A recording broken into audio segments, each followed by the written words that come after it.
అబ్దుల్లా గారు please. Thank you అండి, thank you so much. మీరు చాలా చాలా కూల్, చాలా చిల్ బ్యాచ్. నాకు అసలు ఫోమో వస్తుంది, నేను కూడా మీతో పాటు అక్కడ కూర్చుంటే బాగుంటుందేమో అని అనిపిస్తుంది. కానీ కాలేజ్ అవ్వదు, మళ్ళీ అయితే అవ్వదు.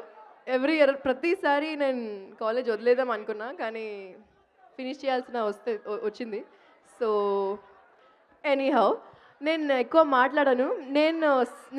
నేను ఒక సర్ప్రైజ్ ప్లాన్ చేశాను మీకోసం.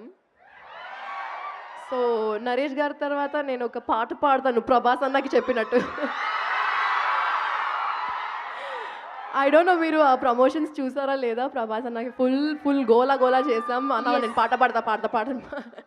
సో ఒక కొత్త పాట ఈ మూవీలో కూడా రాశాను, పాడాను అంటే ర్యాప్. కొంచెం కొంచెం కొత్తగా ఏదో ట్రై చేస్తున్నాను, మీరు సపోర్ట్ చేస్తే బాగుంటుంది. Thank you. We always support you, thank Chitti. You. So late చేయకుండా